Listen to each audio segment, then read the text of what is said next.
Halo semuanya, perkenalkan nama saya Oktaviana Blandina Vianney, saya dari kelas 11 IPS 3. Jadi kali ini saya akan membahas atau menjelaskan materi sosiologi yang berkaitan dengan integrasi sosial. Semoga apa yang saya sampaikan dapat bermanfaat dan menambah wawasan dari teman-teman sekalian. Pada kali ini saya akan membahas tentang integrasi sosial sebagai pemecahan permasalahan di masyarakat. Jadi ada definisi dari integrasi sosial ini sendiri, yaitu integrasi sosial. Kata integrasi berasal dari bahasa Inggris, integration yang artinya pembaruan hingga menjadi kesatuan yang bulat dan utuh. Istilah pembaruan tersebut mengandung arti masuk ke dalam, menyesuaikan, menyatu, dan atau melebur sehingga menjadi seperti satu. Dalam kamus sosiologi, integrasi sosial merupakan proses penyesuaian di antara unsur-unsur yang berbeda-beda sehingga membentuk suatu kesatuan masyarakat yang serasi. Beberapa definisi mengenai integrasi dikemukakan oleh para ahli sebagai berikut. Yang pertama, menurut Bantan, integrasi didefinisikan sebagai suatu pola hubungan yang mengakui adanya perbedaan ras dalam masyarakat, tetapi tidak memiliki makna penting pada perbedaan ras tersebut. Hak dan kewajiban yang terkait dalam ras seseorang hanya terbatas pada bidang tertentu saja, dan tidak ada sangkut pautnya dengan bidang pekerjaan atau status yang diraih dengan usaha. Dalam hal ini, hanya berkaitan dengan perbedaan fisiknya saja. Jadi di sini ada perbedaan suatu ras. Berikutnya, Maurice difference. Integrasi adalah interdependensi atau kesaling ketergantungan yang lebih rapat antara bagian-bagian dari organisme hidup atau antara anggota-anggota di dalam masyarakat. Jadi, di dalam integrasi menurut Maurice difference ini, itu adanya kesaling ketergantungan antara individu yang satu dengan individu yang lainnya, di mana seseorang individu tidak dapat hidup sendiri dalam masyarakat. Karena itu adanya interdependensi atau kesaling ketergantungan atau saling bergantung antara satu sama lain dan saling mengisi atau saling melengkapi. Itulah menurut Maurice difference mengenai integrasi. Beberapa definisi mengenai integrasi sosial menurut para ahli sebagai berikut. Yang pertama, Sergiono Secanto. Jadi, integrasi sosial ini adalah sebuah proses sosial individu atau kelompok untuk berusaha memenuhi tujuannya dengan melawan seorang lawan yang disertai dengan suatu ancaman atau kekerasan. Jadi di sini dia menggunakan kekerasan atau ancaman untuk mencapai tujuannya. Lalu menurut Button, integrasi sosial ini adalah suatu integrasi sebagai sebuah pola hubungan yang mengakui adanya suatu perbedaan ras dalam masyarakat, tetapi tidak memberikan suatu fungsi penting pada perbedaan dalam sebuah ras. Menurut Gillen, integrasi sosial ini adalah suatu bagian dari proses sosial yang terjadi karena suatu perbedaan fisik, emosional, budaya, dan perilaku. Jadi integrasi sosial pada dasarnya itu muncul karena adanya kerjasama yang baik di antara sesama anggota masyarakat itu sendiri. Integrasi masyarakat akan terwujud apabila masing-masing individu yang berada di dalam suatu kelompok masyarakat ini dapat mengendalikan prasangka yang ada di tengah masyarakat itu sendiri sehingga tidak terjadi konflik. Jadi perlu adanya kerjasama antara sebuah individu dalam masyarakat agar terhindarnya konflik dan juga bisa terjalinnya hubungan kerjasama. Dan terbentuklah sebuah integrasi sosial. Saya akan membahas tentang integrasi bangsa. Dalam kehidupan suatu bangsa, kita harus menyadari adanya keanekaragaman yang dilandasi oleh rasa persatuan dan kesatuan tanah air, bahasa, dan cita-cita. Keanekaragaman tersebut dapat menjadi kebanggaan bangsa karena memberikan warna dalam kehidupan masyarakat. Dengan adanya keanekaragaman akan menciptakan suasana yang harmonis dengan anggota masyarakat. Sikap harmonis dalam masyarakat dapat dilakukan melalui proses integrasi bangsa. Jadi keanekaragaman ini menjadi satu keunikan dan juga kekayaan tersendiri bagi kita, khususnya bangsa Indonesia, yang dimana dari keanekaragaman tersebut akan membentuk suatu integrasi bangsa dan perlu adanya integrasi bangsa agar di dalam masyarakat itu dapat keanekaragaman tersebut mewarnai kehidupan masyarakat dan membuat masyarakat ini menjalin hubungan kerjasama dan juga terbentuklah integrasi bangsa. Diartikan sekelompok manusia yang memiliki persamaan karakteristik. Bangsa terbentuk karena adanya rasa ingin bersatu seperti munculnya integrasi bangsa. Dalam kamus sosiologi, integrasi bangsa ini diartikan sebagai penyatuan berbagai kelompok budaya dan sosial ke dalam suatu wilayah pembentukan suatu identitas nasional. Jadi perlu adanya integrasi bangsa ini sehingga membentuk suatu kebudayaan yang begitu beragam di masyarakat dan terbentuklah hubungan sosial dalam masyarakat. Ya, kita akan membahas tentang integrasi nasional.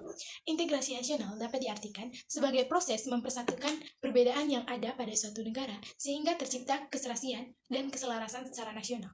Menurut Ahmadi, terdapat 3 masalah yang harus dikaji untuk mencapai integrasi nasional. Ketiga masalah tersebut adalah yang pertama, pembaruan bangsa, yang kedua, kerukunan antar umat beragama, dan kepercayaan yang dianutnya. Yang ketiga, perubahan nilai-nilai. Lalu, untuk Indonesia sendiri itu terdiri atas berbagai suku, agama, budaya, sistem sosial, dan lain sebagainya. Keberagaman Indonesia berada dalam satu semboyan Bhinneka Tunggal Ika. Melalui semboyan tersebut, terjadi proses integrasi nasional di mana perbedaan yang ada dipersatukan sehingga tercipta keselarasan. Integrasi nasional sebagai upaya penyatuan kelompok sosial dalam kesatuan wilayah Indonesia juga dipengaruhi oleh beberapa faktor. Adapun faktor-faktor pendorong integrasi nasional adalah sebagai berikut. Yang pertama, adanya perasaan senasib dan sepenanggungan. Yang kedua, munculnya rasa cinta tanah air. Yang ketiga, adanya rasa rela berkorban untuk kepentingan bangsa dan kepentingan negara. Yang berikutnya, perkembangannya budaya gotong royong yang menjadi ciri khas bangsa Indonesia. Lalu adanya simbol kenegaraan dalam bentuk Garuda Pancasila dengan semboyan Bhinneka Tunggal Ika. Lalu adanya keinginan untuk bersatu di kalangan bangsa Indonesia. Kita akan membahas tentang integrasi budaya. Setiap negara memiliki budaya masing-masing. Budaya tersebut menjadi ciri khas dari suatu bangsa seperti bangsa kita ini. Indonesia yang terdiri dari berbagai daerah memiliki keberagaman budaya, misalnya budaya Sumatera, budaya Jawa, budaya Kalimantan, dan sebagainya. Adanya keberagaman budaya tersebut perlu adanya integrasi budaya. Jadi, karena kita memiliki berbagai budaya yang sangat banyak dan juga sangat luas, jadi kita di Indonesia ini, di negara Indonesia, perlu adanya integrasi budaya. Budaya merupakan perpaduan unsur-unsur kebudayaan yang saling berbeda sehingga menghasilkan keserasian fungsinya dalam kehidupan bermasyarakat. Unsur-unsur kebudayaan tersebut dapat berupa bahasa, sistem pengetahuan, organisasi sosial, sistem peralatan hidup, sistem religi, serta kesenian. Integrasi kebudayaan dapat terjadi dengan memenuhi beberapa syarat. Lalu yang pertama itu adanya proses penyesuaian di antara unsur-unsur yang berbeda. Yang kedua, adanya pola hubungan yang serasi akibat adanya proses penyesuaian unsur budaya. Yang ketiga, adanya unsur budaya yang berbeda. Berikut saya akan membahas tentang faktor-faktor terbentuknya integrasi sosial. Yang pertama, faktor internal. Dalam integrasi sosial dipengaruhi oleh faktor pendorong baik dari luar maupun dari dalam individu. Secara umum, faktor pendorong integrasi yang berasal dari dalam individu atau internal adalah sebagai berikut. Yang pertama, adanya semangat gotong royong. Yang kedua, adanya kesadaran diri sebagai makhluk sosial. Yang ketiga, adanya tuntutan kebutuhan. Jadi untuk semangat gotong royong ini, di mana kita sebagai makhluk hidup atau makhluk sosial itu saling bekerja sama antara satu sama lain. Begitu juga dengan yang kedua tadi, bahwa perlu adanya kesadaran bahwa kita ini sebagai makhluk sosial. Jadi seperti yang kita ketahui, sebagai makhluk sosial ini berarti kita tidak dapat hidup sendiri. berarti kita membutuhkan individu lain untuk bekerja sama dengan kita atau kelompok lain untuk bekerja sama dengan kita. Jadi untuk itu perlu adanya hubungan atau interaksi satu sama lain. Seperti contohnya itu adanya misalnya arisan. Nah, di dalam arisan ini terdapat berbagai individu yang melakukan interaksi di dalamnya itu dan juga membentuk suatu hubungan sehingga saling mengisi atau saling memenuhi kebutuhan kita. Dan juga yang terakhir, di mana adanya tuntutan kebutuhan. Nah, tuntutan kebutuhan ini seperti yang kita ketahui, kita ini sebagai makhluk hidup, untuk kebutuhan kita ini tidak akan pernah ada batasnya. Jadi kebutuhan kita ini sangat banyak, karena itu perlu adanya hubungan kerjasama dengan kelompok lain atau dengan individu lain atau dengan makhluk sosial lainnya. Karena perlu kita ketahui bahwa kita memenuhi kebutuhan kita ini bukan dari kita sendiri, tetapi dari bagaimana kita ada hubungan dengan orang lain. Orang lain itu yang akan memenuhi kebutuhan kita. Begitu juga dengan kita yang akan memenuhi kebutuhan mereka. Jadi saling mengisi, saling memenuhi, dan saling membantu dan saling bekerja sama. Berikutnya kita akan membahas tentang faktor eksternal. Faktor-faktor yang mempengaruhi integrasi sosial yang berasal dari luar adalah sebagai berikut. A. Adanya sikap saling menghormati dan toleransi. B. Adanya persamaan kebudayaan. C. Adanya persamaan visi, misi, dan tujuan. D. Adanya sikap terbuka pada perubahan. E. Adanya tuntutan perkembangan zaman. F. Adanya tantangan dari pihak luar. Dan yang terakhir, G. Adanya konsensus nilai dalam masyarakat. Itu adalah faktor-faktor eksternal. Kita akan membahas tentang proses terbentuknya integrasi sosial. Yang pertama, akomodasi. Akomodasi merupakan salah satu proses integrasi sosial. Definisi akomodasi yang dikemukakan oleh para ahli itu adalah sebagai berikut. Yang pertama, Sergiono Sekanto. Dia mengatakan bahwa akomodasi memiliki dua arti, yaitu menunjuk suatu keadaan dan menunjuk suatu proses. Akomodasi yang menunjuk pada suatu keadaan berarti adanya keseimbangan dalam interaksi antar individu atau kelompok sosial yang berkaitan dengan nilai dan norma sosial yang berlaku di masyarakat. Sementara itu, akomodasi yang menunjuk suatu proses diartikan sebagai usaha manusia untuk meredakan pertentangan dalam mencapai kestabilan. Yang menurut B.J. Dwi Narwoko dan Bagong Suyanto, akomodasi merupakan suatu proses ke arah tercapainya kesepakatan sementara yang dapat diterima oleh kedua pihak yang bersengketa. Yang berikut, menurut Gilin dan Gilin, akomodasi ini merupakan suatu pengertian yang digunakan oleh para sosiolog untuk menggambarkan suatu proses dalam hubungan sosial. 2. Kerjasama. Selain melakukan akomodasi, proses integrasi sosial juga dalam bentuk kerjasama.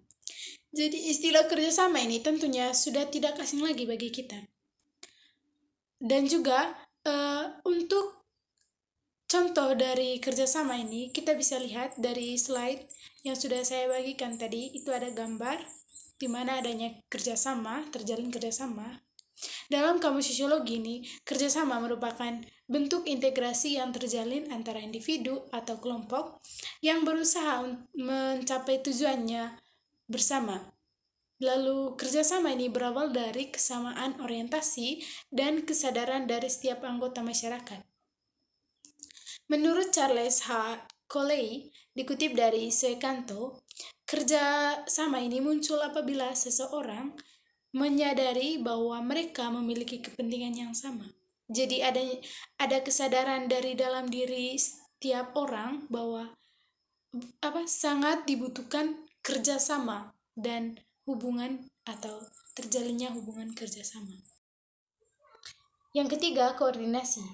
Dalam masyarakat majemuk, sering terjadi kerjasama antar individu maupun kelompok sosial. Kerjasama yang dilakukan oleh masyarakat majemuk tersebut harus dikoordinasi agar lebih terarah dan dapat mencapai tujuan bersama. Proses koordinasi mencangkup berbagai aspek kemasyarakatan seperti aspek ekonomi, politik, sosial budaya, pendidikan, dan lain sebagainya. 4. Asimilasi. Asimilasi merupakan sebuah proses sosial yang ditandai dengan adanya usaha-usaha dalam mengurangi perbedaan-perbedaan yang terdapat antara individu maupun kelompok untuk mencapai tujuan bersama. Menurut Narwako, proses-proses asimilasi akan tumbuh apabila adanya perbedaan kehidupan antara kelompok manusia yang berada pada waktu dan tempat yang sama. Yang berikutnya, adanya pergaulan secara intensif dalam jangka waktu yang lama. Berikutnya, adanya penyesuaian kebudayaan di antara kelompok-kelompok tersebut. Jadi saling menyesuaikan antara kebudayaan-kebudayaan yang berbeda dengan kelompok-kelompok lain. Selain adanya faktor yang mendorong asimilasi, ada pula beberapa faktor yang menghambat terjadinya asimilasi. Menurut Narwako, dia menyebutkan faktor-faktor penghambat asimilasi adalah sebagai berikut. Yang pertama itu, kurangnya pengetahuan mengenai kebudayaan kelompok lain dalam masyarakat. Lalu yang kedua, terisolasinya kebudayaan oleh kelompok sosial. Yang ketiga, adanya rasa takut terhadap kebudayaan lain. Jadi adanya rasa takut akan kebudayaan orang lain.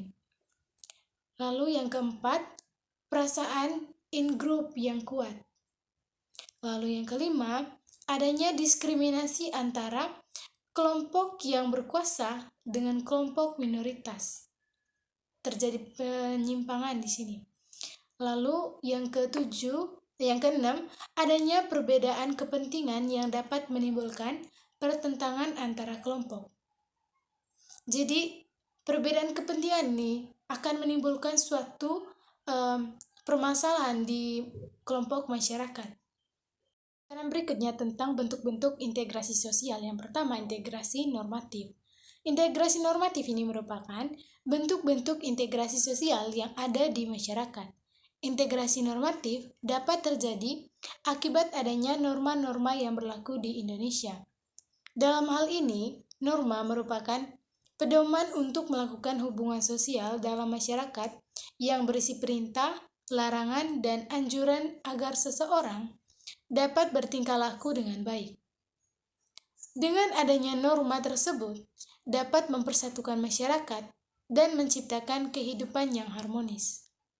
Seperti di Indonesia, bangsa Indonesia terdiri atas pulau dengan beragam seperti budaya, suku, adat istiadat, dan sebagainya. Setiap daerah di Indonesia memiliki norma yang mengikat dan mengatur masyarakat. Jadi dengan adanya norma ini, maka tingkah laku atau sebuah perbuatan seseorang akan diatur dan juga itu akan membentuk suatu kepribadian dari seseorang. Jadi norma ini sangat diperlukan dalam masyarakat karena itu akan menjadi pedoman kita hidup di masyarakat yang dimana harus mengikuti norma-norma yang berlaku di masyarakat agar terbentuknya kepribadian yang lebih baik. Karena norma yang ada di masyarakat ini adalah norma yang bersifat positif atau norma yang mengarah ke sikap yang lebih baik dari sikap kita yang pada awalnya itu egois atau suka membenci orang. Jika kita menaati norma yang berlaku di masyarakat atau di kelompok sosial tersebut, otomatis pola pikir atau sikap perbuatan kita itu akan diatur dan juga dibentuk oleh norma yang berlaku itu tadi. Dibadahi dengan adanya Bhinneka Tunggal Ika. Itu akan membentuk suatu kepribadian kita sebagai bangsa Indonesia dan adanya norma-norma yang berlaku di masyarakat. Integrasi fungsional. Integrasi fungsional terbentuk karena adanya fungsi-fungsi dalam masyarakat. Dalam integrasi dapat terbentuk dengan mengedepankan fungsi dari masing-masing pihak yang ada dalam sebuah masyarakat. Sebagai contohnya, di Indonesia terdiri atas beberapa suku, kemudian mengintegrasikan dirinya dengan melihat fungsi dari masing-masing suku yang ada. Yang berikut, integrasi koresif. Integrasi koresif terbentuk karena adanya kekuasaan dari penguasa. Dalam hal ini, penguasa menerapkan cara-cara koresif atau kekerasan. Jadi adanya kekerasan yang terdapat di sini. Sebagai contohnya itu polisi yang memberikan gas air mata untuk menghentikan demonstrasi. Dari contoh ini kita bisa lihat bahwa ini adanya kekerasan yang digunakan oleh polisi untuk menghentikan para pendemonstrasi.